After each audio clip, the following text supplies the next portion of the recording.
vi na mão direita daquele que estava sentado no trono um livro escrito por dentro e por fora, de todo selado com 7 selos. Vi também um anjo forte, que proclamava em grande voz: quem é digno de abrir o livro e desatar os selos? Ora, nem no céu, nem sobre a terra, nem debaixo da terra, ninguém podia abrir o livro, nem mesmo olhar para ele. E eu chorava muito, porque ninguém foi achado digno de abrir o livro, nem mesmo de olhar para ele. Então, um dos anciãos me disse: não chores, eis que o leão da tribo de Judá, a raiz de Davi, venceu para quebrar os 7 selos e abrir o livro. Então vi no meio do trono e dos 4 seres viventes e entre os anciãos, em pé, um cordeiro, que parecia que tinha sido morto. Ele tinha 7 chifres, bem como 7 olhos, que são os 7 Espíritos de Deus, enviados por toda a terra. O cordeiro foi e pegou o livro da mão direita daquele que estava sentado no trono. E quando ele pegou o livro, os 4 seres viventes e os 24 anciãos se prostraram diante do cordeiro, tendo cada um deles uma harpa e taças de ouro, cheias de incenso, que são as orações dos santos, e cantavam um cântico novo, dizendo: digno és de pegar o livro e de quebrar os selos, porque foste morto e com teu sangue compraste para Deus os que procedem de toda tribo, língua, povo e nação. E para o nosso Deus os constituíste reino e sacerdotes, e eles reinarão sobre a terra. Vi e ouvi uma voz de muitos anjos ao redor do trono, dos seres viventes e dos anciãos, cujo número era de milhões e milhões, milhares de milhares, proclamando com voz forte: digno é o cordeiro que foi morto de receber o poder, a riqueza, a sabedoria, a força, a honra, a glória e o louvor. Então, ouvi que toda criatura que há no céu e sobre a terra, debaixo da terra e sobre o mar e tudo que neles há, estava dizendo: aquele que está sentado no trono e ao Cordeiro sejam o louvor, a honra, a glória e o domínio para todo o sempre. E os 4 seres viventes respondiam: amém. Também os anciãos se prostraram e adoraram. Amém. Você sabe que o livro de Apocalipse é um livro, obrigado, Abner, bastante complexo. Porém, apesar da complexidade desse livro, existe uma maneira de lê-lo de uma forma simples, que todos possam compreender. Basta que a gente saiba o que é que significa cada uma dessas figuras. A nossa dificuldade em entender a Bíblia, qualquer texto, é que a Bíblia foi escrita num mundo completamente diferente do nosso, num lugar diferente, numa língua diferente, uma cultura diferente. Portanto, é difícil, nós que somos ocidentais, nós que somos da América do Sul, nós que estamos no século 21, estamos 1900 anos desse texto. E o Apocalipse é o texto mais próximo de nós. É verdade que existe uma linha de pensamento em que o Apocalipse foi escrito um pouco antes do ano 70, ou naquele contexto do ano 70 em que o templo foi destruído pelo general Tito, e nunca mais voltou a ser reconstruído aquele templo lá em Jerusalém.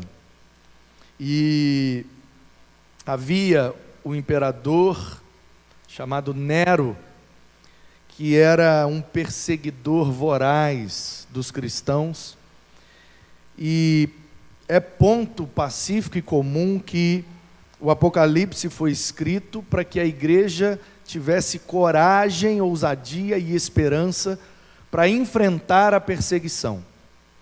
Que o Apocalipse é um texto escrito para encorajar a igreja mediante a perseguição, não há dúvidas. Porém, a dúvida é: foi escrito no tempo de Nero ou foi escrito no final do primeiro século, no tempo de Domiciano? São dois imperadores, os que mais perseguiram os cristãos.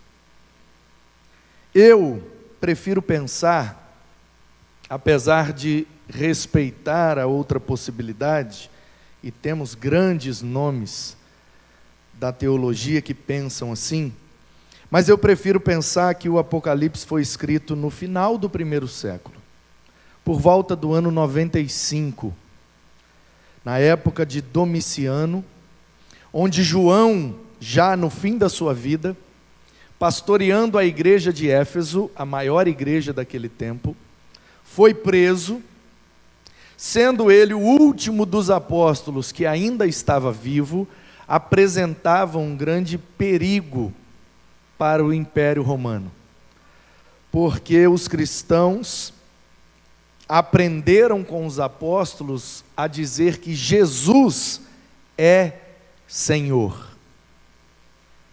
E os romanos diziam: o Senhor está sentado no trono lá em Roma. O dono de tudo é o imperador, é o César. César em latim é Senhor. Kyrios em grego, Kaiser em alemão. Então, o César não era o nome dos imperadores ou um nome composto, Júlio César, Augusto César, não. Quer dizer que ele era o imperador, o senhor, o patrão, o dono de tudo, o César, assim como o faraó no Egito, o César em Roma, o imperador. Então, em latim, a frase ficava: Jesus é César. E aí os romanos diziam: isso é uma blasfêmia, porque o imperador representa a divindade. Então, falar mentira, falar contra uma divindade é uma blasfêmia. Falar contra o imperador era considerado blasfêmia e era passível de pena de morte. Então, ou os cristãos negavam essa afirmação, ou eles morreriam pelo crime de blasfêmia, um levante de rebeldia contra o imperador.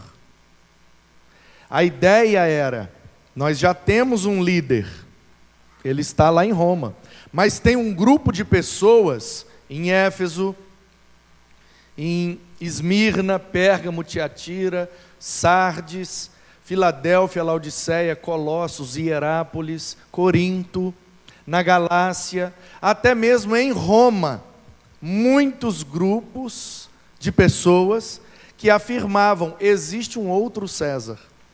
Então, qual é a perspectiva do Império Romano quando ouve essa frase, Jesus é o César, eles não pensam com as categorias religiosas que a gente pensa quando lê a Bíblia. Eles não pensavam que esse Jesus é o Deus que esse povo adora. Não tem nada a ver com o Império Romano, é uma divindade espiritual, é um reino espiritual. Não, quem não é espiritual não entende as coisas espirituais. Então o que é que os romanos entendiam quando a igreja dizia Jesus é o César? Eles entendiam, esse povo quer se rebelar contra o Império Romano e dividir o nosso império para enfraquecê-lo. Eles querem promulgar um novo César e tirar o nosso lá do trono. Nós sabemos que essa nunca foi a motivação ou a intenção da igreja, mas era o que eles pensavam. Então, Apocalipse é escrito dessa forma simbólica, cheia de figuras, metáforas, hipérboles e simbolismo de tudo quanto é tipo, exatamente pelo fato de que João está preso na ilha de Patmos, e Jesus então fala: olha João, eu vou te mostrar algumas coisas, eu vou te revelar algumas coisas. Por isso que o livro chama-se Apocalipse, que significa mostrar o que está escondido, revelar, descortinar. Imagine que tem aqui um objeto e ele está coberto por um pano. E aí de repente a gente puxa o pano e você consegue ver o que estava por trás do pano. Isso é apocalipsar em grego. A raiz aí, o poké, que é a raiz, é esconder, envolver com algo que não permite mais que se enxergue o que está ali. Poké, esconder. Então o a é negação. Então poké é não esconder. Apocalipsis é a atividade, a ação de não esconder, ou seja, revelar. Então Jesus diz assim: ô João, eu vou te revelar algumas coisas. Por isso que a primeira frase do livro é essa: revelação de Jesus Cristo. E aí o João: beleza Jesus, mostra aí que eu quero ver. E aí Jesus descortina, ou seja, abre a cortina que cobre o kairós, que cobre o ambiente eterno. E aí ele abre a cortina e o João vê a eternidade. É uma cena só que ele vê. É uma visão só. Só que é uma visão tão cheia de detalhes que ele precisou desses 18, 17 capítulos para revelar de maneira escrita aquilo que ele viu de maneira ocular. Então é como se fosse assim: alguém que nunca entrou aqui na igreja, está passando ali na rua, aí a gente chama a pessoa: ei, vem cá que eu quero te mostrar um negócio. Você sabe como é essa igreja por dentro? E aí a pessoa responde: não, nunca entrei aí. Então vem que eu quero revelar para você. Aí coloca uma venda na pessoa, entra com ela, sobe pela rampa ali de trás, entra com ela aqui, bota ela posicionada aqui, 1, 2, 3 e já tira a venda da pessoa. E aí a pessoa olha, e aí a gente: tá bom, já viu, sai agora. Aí a gente dá um caderno na mão dela e diz assim: agora escreve aí tudo que você viu. E aí ela vai escrever: ó, era um caixotão assim, uma espécie de galpãozão. À frente tinham 3 fileiras de banco, com X bancos cada fileira. As laterais eram cobertas com cortina, até um determinado ponto cortina bege, depois de um ponto cortinas pretas. Atrás haviam 2 paredes, assim em diagonal, e tal, e uma saída, e atrás havia um buraco, algumas madeiras, uma pomba desenhada com pregos e linhas, e uma coisa verde que imitava uma floral, assim, como é que chama isso ali? Uma mata atlântica, sei lá o que é isso.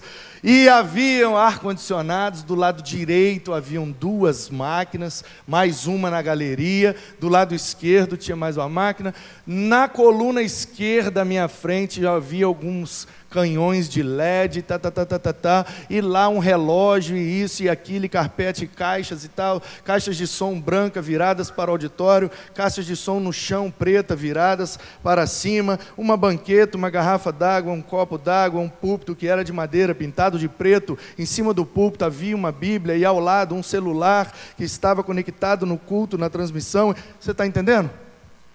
O cara vai escrever e vai tudo o que ele viu. Por isso que fica longo, porque é muito detalhe para descrever. Então, o que é o livro de Apocalipse, irmãos? 3 pontos. Uma introdução que exalta Jesus acima do imperador. Segundo, cartas escritas especificamente para 7 comunidades na Ásia Menor, capítulos 2 e 3. E do 4 ao 22, o terceiro ponto, a visão que João teve da eternidade. Ponto. Apocalipse é isso. Só isso. Então por que o João, quando foi dizer que Jesus estava acima do imperador, ele disse que Jesus vinha num cavalo, da boca saiu uma espada, do olho saía fogo, o cabelo dele era branco, e ele tinha um negócio escrito na perna, Rei dos Reis, Senhor dos Senhores. Por que o João pinta uma cena tão assim diferente do que a gente está acostumado? Porque se ele escrever Jesus é maior que o imperador, Jesus é mais poderoso que o César, Jesus vai, visita o seu reino, e assim como César, quando quer conhecer o seu império, sai num cavalo, e ele usa espada, e ele tem autoridade, e ele tem poder, e ele é uma pessoa imponente, importante, assim como o imperador é conhecido, Jesus também é conhecido, e aí ele usa essas expressões metafóricas, porque esse texto precisava sair da ilha de Patmos. Então, pensa comigo, o João está preso em Patmos, criminoso, líder do grupo revolucionário que quer tomar o império do César, e proclamar um novo César chamado Jesus. O líder dos revolucionários foi preso. O último que andou com o grande revolucionário Jesus. Ele está na prisão perpétua, com pena de morte, na ilha de Patmos, onde o imperador tinha o seu zoológico particular. Lá ele criava vários bichos, todos selvagens. E quando ele queria fazer um passeio e espairecer um pouco a cabeça, ele pegava um navio e diz: vamos lá no zoológico dar um passeio?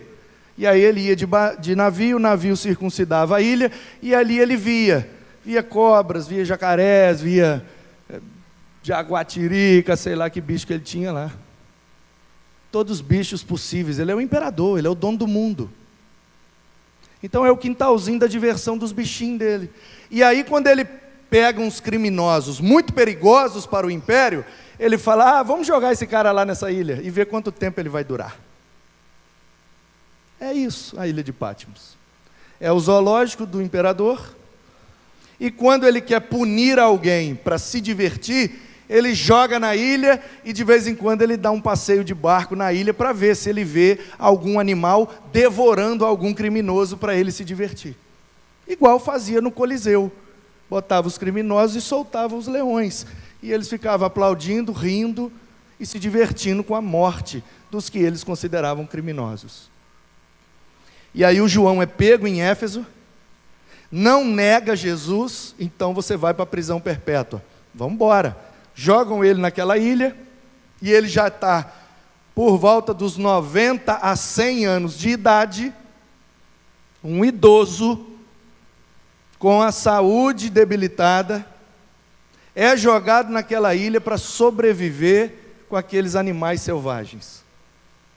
E aí ele está naquela ilha, e a única preocupação dele é ficar vivo, arrumar alguma coisa para comer e não ser comido pelas feras, pelas bestas. E aí, Jesus aparece para ele e diz: e aí, João, está tenso, né? Está conseguindo sobreviver aí na ilha? Está conseguindo comer? Está conseguindo fugir dos bichos? É, Jesus, até agora estamos aí. Então deixa eu te mostrar um negócio.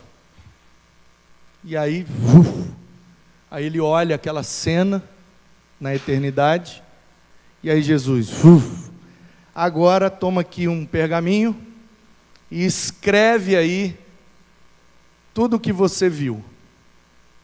E depois faz o seguinte: escreve para mim essas palavras para Éfeso, essas para Esmirna, Pérgamo, e aí orienta as palavras para as 7 igrejas, e depois ele escreve então tudo o que ele viu. Dentro dessa visão, ele diz: eu vi um assentado no trono. Do lado direito dele estava um cordeiro, que na mão direita tinha um livro, mas é um rolo de pergaminho. Como é que a gente sabe que é um rolo? Porque está selado, com 7 selos. E você não coloca selo em livro, você coloca selo em rolo, porque imagina uma cartolina, é um pergaminho. Como é que a gente faz quando a gente faz um trabalho de cartolina e vai levar para a escola para apresentar o trabalho? A gente enrola a cartolina e prende com um durex, uma fita adesiva, para manter ela fechada, para ela não abrir. Por quê? Porque uma cartolina fechada é muito mais segura, muito mais resistente do que uma cartolina aberta. Mesma coisa com o pergaminho. Então enrola e mantém ele enrolado, porque assim ele tem maior resistência para ser transportado. Como não tinha durex naquele tempo, como que eles fechavam, travavam a ponta do pergaminho para ele não abrir? Pingando gotas de látex, que é a matéria-prima da borracha, né? Extraído de várias árvores, principalmente das seringueiras. Então você dá um talho no caule, sai aquele leite, você pega, pinga aquilo, pega um metal quente e aí aquele látex endurece, porque aquilo é plástico, e aí faz o selo, que é a cola que vai prender a ponta do pergaminho para ele não se desenrolar. Então o que o texto está dizendo é, geralmente, quando eles iam enviar uma mensagem de um lugar para outro, eles enrolavam e selavam, mas é um selo, pinga e mas esse era um pergaminho. O conteúdo da mensagem que estava escrito ali era tão importante que eles não deram só um selo, eles colocaram 7 selos.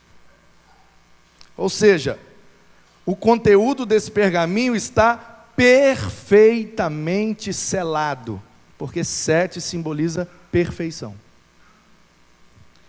E aí o cordeiro está do lado direito do que está no trono. Na mão direita dele tem esse rolo com 7 selos. Em volta do trono tem 7 espíritos. 7 é perfeição. Espírito é espírito, ou seja, é o espírito perfeito. Quem é o espírito perfeito? O Espírito Santo. Portanto, o que ele viu é o Pai sentado no trono, o Filho à sua destra e permeando aquele ambiente o Espírito Santo. Ele viu a Trindade, mas ele não pode escrever dessa forma, senão, quando João terminou de escrever, selou aquele pergaminho e falou: olha, manda entregar lá em Éfeso para mim. Os soldados do Império Romano, quando pegaram esse texto que João escreveu, certamente que eles abriram para ver qual era o conteúdo. Esse cara é um criminoso, esse cara é um bandido. Ele é líder de um grupo revolucionário que quer tomar o império do nosso César.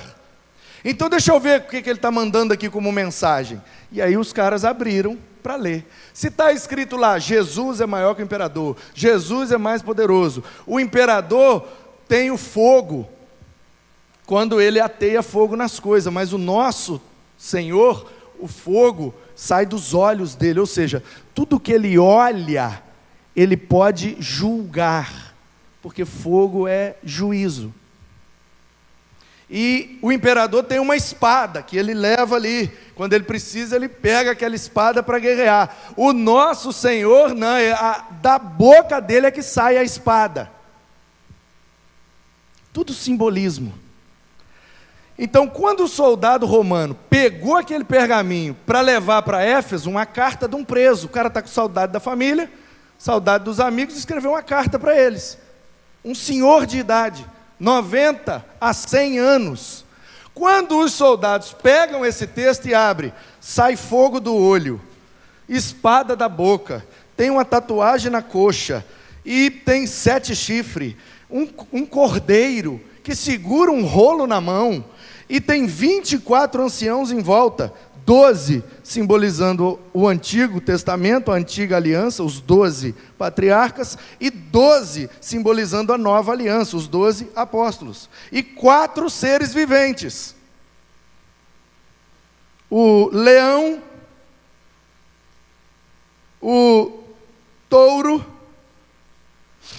o homem e uma águia, que já tinha sido revelado lá em Ezequiel. O rei é a face de Jesus revelada no Evangelho de Mateus, que indica a sua soberania. Ele é rei, por isso o leão.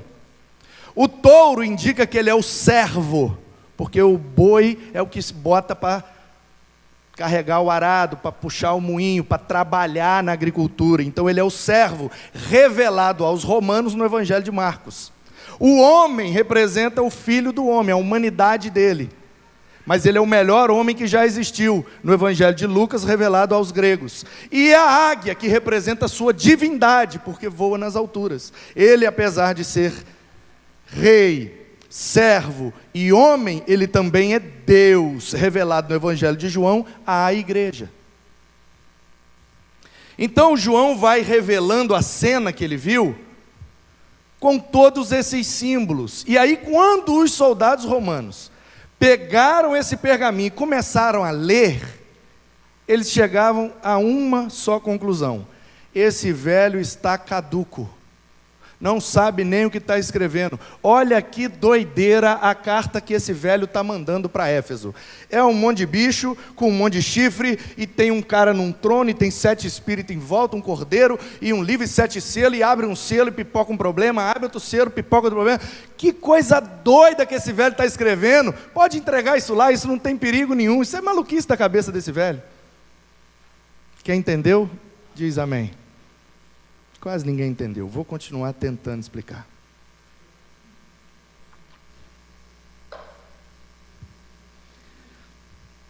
E aí esse texto chega em Éfeso, no porto, pertinho da ilha de Patmos. E de Éfeso ele é copiado para ser distribuído nas igrejas da Ásia Menor. E dali eles são recopiados. E chegou até em Guaranhões. Então, quando nós lemos isso aqui, vi na mão direita daquele que estava sentado no trono um livro em forma de rolo, escrito por dentro e por fora, selado com 7 selos. Vi também um anjo forte que proclamava com voz forte: quem é digno de quebrar os selos e abrir o livro? Ninguém foi achado digno dentre os milhões de seres humanos que haviam no planeta vivos ou mortos, em cima ou debaixo da terra. Ninguém era digno, porque para abrir aquele livro tinha que ser perfeito, porque o livro é perfeito e está selado de maneira perfeita. Então só o perfeito pode abrir. E aí ele diz, e quem abriu o livro foi exatamente o Cordeiro, que estava do lado direito do que estava no trono.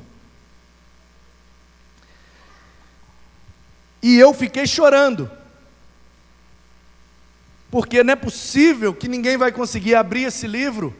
O que é que tem nesse livro, gente? Deve ser um negócio muito importante. E eu fiquei chorando, meu Deus, ninguém é digno. E aí o Cordeiro disse, me dá aqui que eu vou abrir. E não é que ele era digno? E aí, João, quando ele abriu, o que é que viu lá escrito? Vimos escrito o nome de todos os que habitariam lá naquele lugar. É mesmo, João, viu o nome de todo mundo? De todo mundo. Inclusive, aquele livro é chamado de livro da vida. E só ele tem dignidade para abrir. Mas e aí, João? Quem são as pessoas que habitarão nesse ambiente que você viu? Olha, tem muito judeu, tem muita gente representada pelos 12 anciãos de um lado, muita gente da velha aliança que creu no Cordeiro e seus nomes estão escritos lá. Uma galera de cada uma das 12 tribos, exceto a tribo de Dan, porque deu mole lá no tempo dos juízes, abriu mão da sua terra, da sua promessa, foi habitar no norte por medo dos filisteus. Então a tribo de Dan não está lá. E aí, para substituir a tribo de Dan, colocaram a tribo de Manassés, que é o filho mais velho de José, que virou o primogênito, porque foi o único que honrou seu pai, e saiu Dan, porque abriu mão da promessa, e entrou Manassés, que significa arrependimento. Então, ou seja, quem abre mão da promessa não está lá, mas quem se arrepende está lá. Mas o que você viu, João? Além dos judeus, só judeu lá? Não, eu vi outros povos. Outros povos, João. Quais povos? E ele fala, de todo lugar do mundo, com todos os idiomas na boca, e todas as culturas vividas. Tudo quanto é tipo de gente estava lá junto. João, então, não é só para os judeus? Não. E quantos que tinham desse grupo aí que fala outras línguas, que mora em outros lugares e que tem outras culturas? Rapaz, era milhões de milhões. João, então tem esperança para nós, né, João? Porque nós não somos judeus, nem os de Éfeso, nem de Esmirna, nem de Pérgamo, nem de Tiatira, nem Sardes, nem Filadélfia, Laodiceia. Nós não somos judeus, nós somos gentios. Então quer dizer que dá para a gente ir para lá também? Ele fala, não só dá, como a porta está aberta para nós. Porque aquele que é digno de abrir o livro é exatamente quem escreveu o livro. Então quem crê nele tem direito a entrar lá. Aí o povo recebe essa notícia e faz o que, gente, com a notícia dessa? Dá glória, misturado com aleluia, e 3 mortal para trás. Então, João, quer dizer que, apesar da perseguição que a gente está sofrendo, existe uma esperança para nós? Existe, se vocês ficarem fiéis, nós estaremos todos juntos lá nesse lugar que eu vi.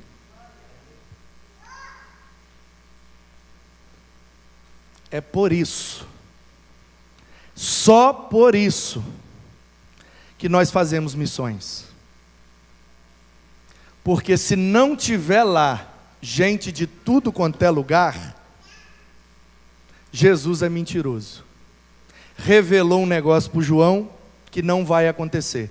Como nós sabemos que o nosso Jesus não é mentiroso, então já está disponível para nós ajudá-lo a levar para lá tudo quanto é tipo de gente. Por isso que a gente faz missões, porque tem que ter lá gente de tudo quanto é lugar. Que sejamos todos missionários, que sejamos todos cooperadores do Cordeiro, para que Ele possa realmente, naquele grande dia, abrir o livro e chamar pelo nome todos os que nós vamos ajudá-lo a alcançar para a glória dele mesmo. Ele quer usar a sua vida para alcançar gente de toda raça, toda tribo, toda língua e toda nação. Sejamos, pois, missionários do Cordeiro, para que na eternidade exista milhões de milhões que Ele vai nos usar, e chegaremos lá para adorar ao Cordeiro que vive e reina para todo sempre. Amém.